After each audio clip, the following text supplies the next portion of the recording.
Hello, dear learners. I am Dr. Shelley. The topic we would cover today is Themes in Dalit Writings, lecture number 3. In the previous lectures 1 and 2, we have already done origin of Dalits, origin of the term Dalit, definition of Dalit literature, social movement and literary movement of Dalits, form and purpose of Dalit literature, and who can write it and who cannot. I would request to watch the previous videos as well so that you would understand Dalit literature in a sequence. Now coming to the themes of Dalit writings. A theme is the central topic a text treats. It is the main idea of a literary work. Different Dalit writers have tried to give different definitions just to carve out the main idea behind producing this literature. Like Limbale says, I never have and never will write for entertainment. I am a writer of people. How can I forget the problems of my people? How can I neglect the cry of my people? The unrest of my people charges me to think and to write. Dalit literature is not the literature of imaginations. So two things become very clear from this particular idea that Limbale says. He says that I will not write for entertainment. It means you will not get any kind of entertainment, but rather you will get to know about the problems Dalits face. And also it is not a literature of imaginations, which is quite a comment on the mainstream literature. Limbale tries to point out that the mainstream writings, the mainstream literature has never represented Dalits in their literature, and that is why we need Dalit literature. The second idea is by Baburao Bagul, and he says Dalit Sahitya is not a literature of vengeance. Dalit Sahitya is not a literature which spreads hatred. Dalit Sahitya first promotes man's greatness and man's freedom, and for that reason it is an historic necessity. Anguish, waiting, pronouncement of sorrow alone do not define Dalit Sahitya. We need literature heroically full of life to create a new society. Here, one thing becomes clear that Dalit Sahitya totally talks about equality, freedom, and fraternity, and they try to work towards the establishment of an egalitarian society. One thing is clear that Dalit literature follows the idea of art for life's sake rather than submitting to the idea of art for art's sake, which means Dalit literature is written to fight for social justice, not just for entertainment.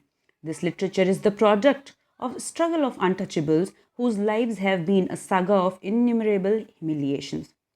This literature is not for pleasure. It is not a product of imagination because they talk about reality, and it tries to reform society, talks about removing caste system.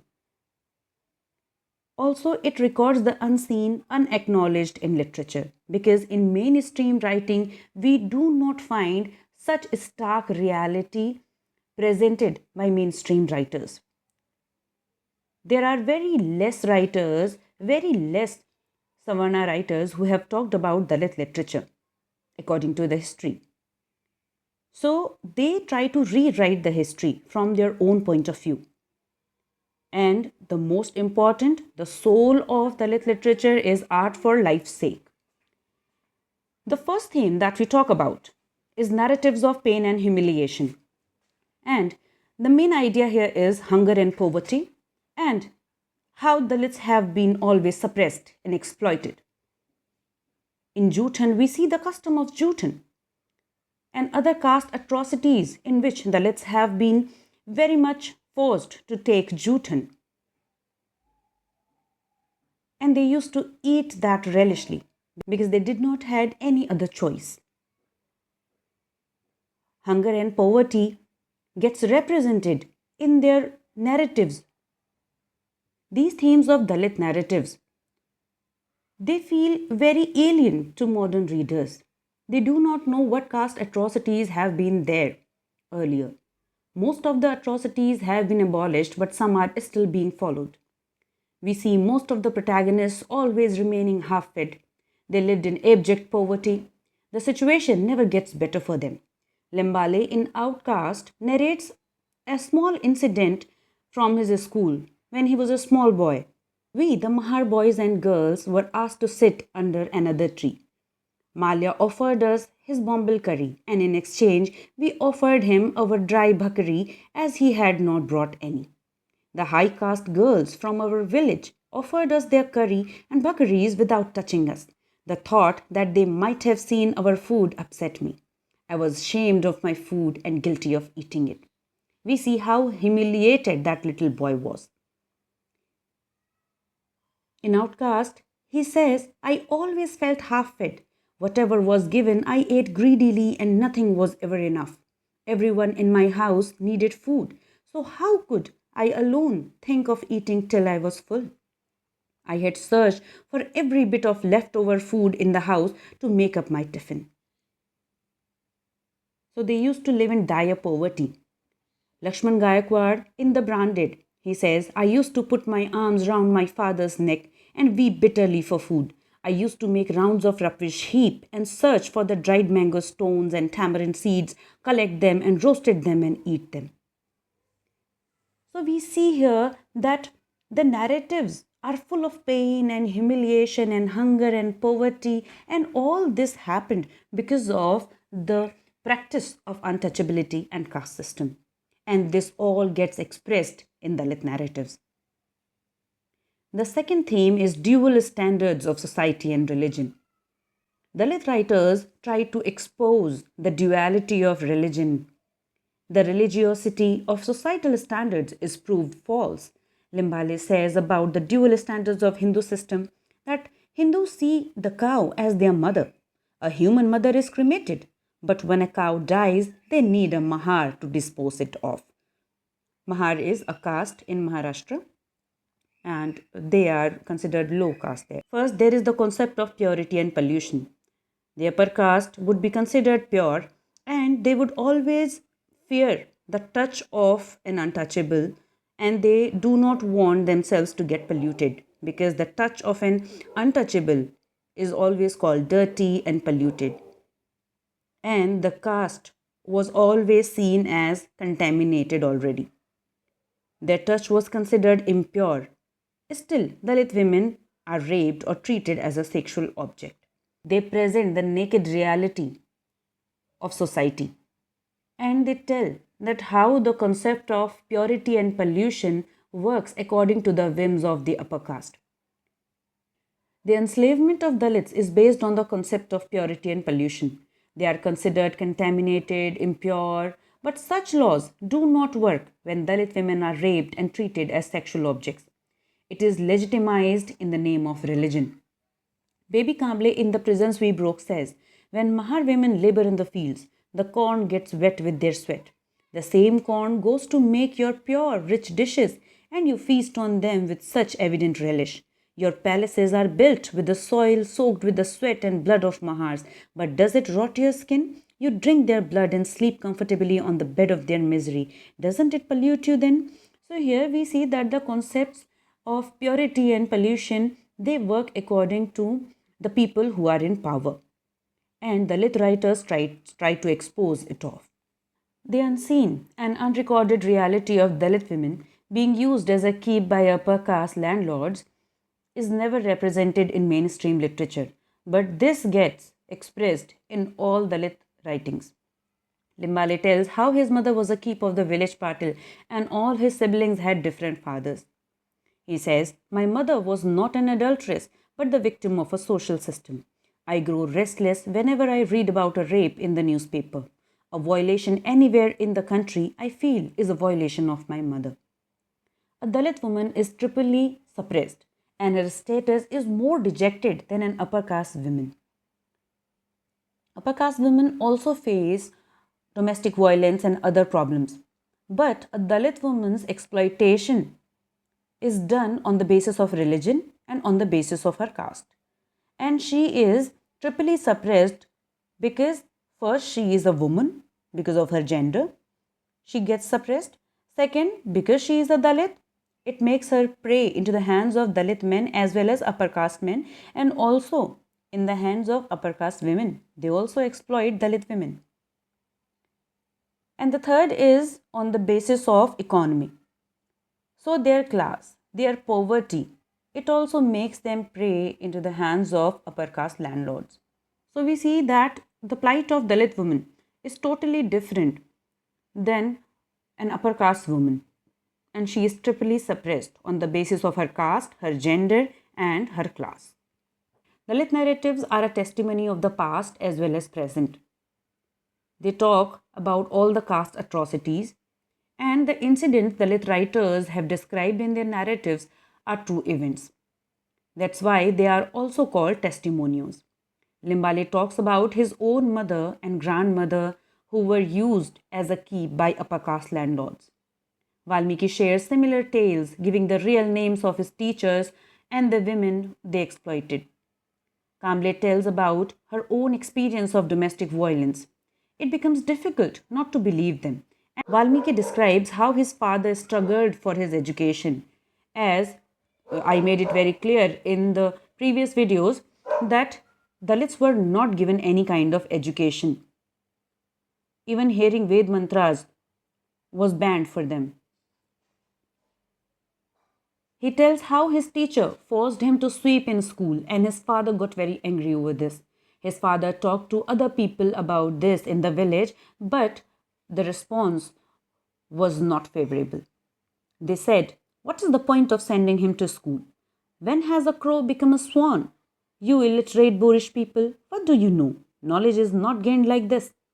Hey, if he asked a Chora's progeny to sweep, what is the big deal in that? He only got him to sweep, did not ask for his thumb in the Guru Dakshina like Dronacharya." So this was the reply that his father got when he talked about the education of his son. So we see that Dalit writers talk about their own lives and they do not hide anything. Whether it is so much full of destitute, so much full of humiliation, whatever it is, they present it with the real naked words. The next theme is quest for identity. Because the untouchables have always been forced to live a branded, distorted identity, their lives are the saga of search for identity. Limbali's quest for identity is quite painful, and he summarizes it in these words. He says, "My mother is an untouchable, while my father is a high caste from one of the privileged classes of India. Mother lives in a hut, father in a mansion. Father is a landlord, mother landless. I am an Akkarmashi, half caste. I am condemned, branded illegitimate." So, because Limbali's father was an upper caste landlord and he used to use his mother as her keep, also provided her a house though, but all of his siblings were from different fathers.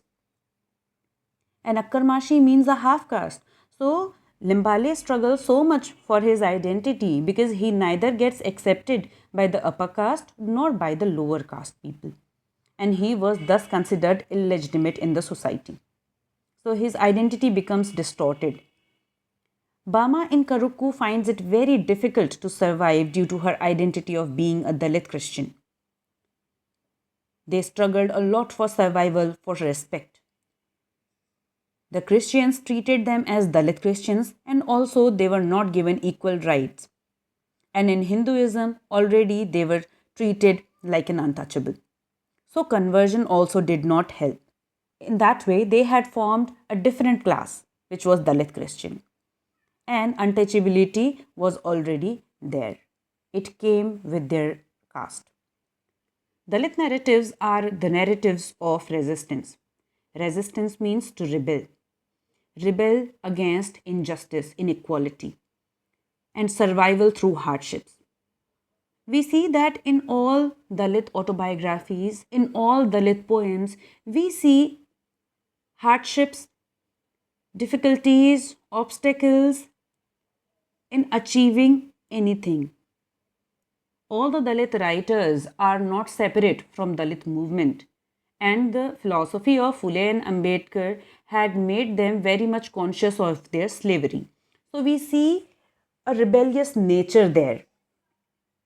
We see survival through hardships, trying to overcome different problems in their day-to-day life for food, for respect. And there is an urge to improve their caste. As Valmiki's father says that, "Son, you need to improve your caste. You need to improve your jati.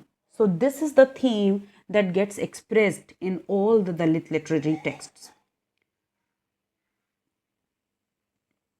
Other themes which gets expressed in Dalit literature, Dalit narratives, are the incidents of inequality, injustice, how the society does injustice and how it treats them differently, the incidents of untouchability. Limbale complains against the discrimination done by the tea stall owner who used to keep a separate cup and saucer for the Mahars. For the last 20 years, the Dalits of that locality were drinking tea in that cup only. But instead of supporting Limbale, his own people stood against him. The village barber refuses to cut the hair of Dalits. The cobbler denies to repair the shoe. And similar experiences have been narrated in many other Dalit writings. We see different discriminatory practices. And while talking about all these things, it not only becomes the narrative of a particular individual, but it becomes the tale of the community. Dalit writers also talk about education, which is their main problem because they struggled a lot to get education and because they see education as their only way to emancipation. There is one more theme that I have not discussed at length in this video, and that is retelling of the mythical tales. The mythical tales of Eklavya, Shambuk, and Tadaka, and many other Dalit women from ancient mythological tales have not been discussed in this particular video. It would need a separate lecture for that. But this is also another theme in which the story of Eklavya, Dronacharya, they have been told from different perspectives, from the perspective of Dalits. So this is something which also gets expressed in Dalit narratives, and Dalit writers talk about it candidly. So this is the end of the lecture. I have tried to provide the original excerpts from the texts as well, and the text I have talked about here is Bama's Karukku, Valmiki's Juthan, and Limbale's The Outcast, Akkarmashi, and the fourth one was The Branded by Lakshman Gaikwad. So these 4 or 5 works I have talked about here, and the reason for this was to give you a particular or a very apt understanding of Dalit literature. I hope this lecture was helpful for you and you understood it well. Please watch these lectures in sequence so that you do not miss anything. Thank you so much for watching. Please share it to your friends and family and also like and subscribe. Thank you so much.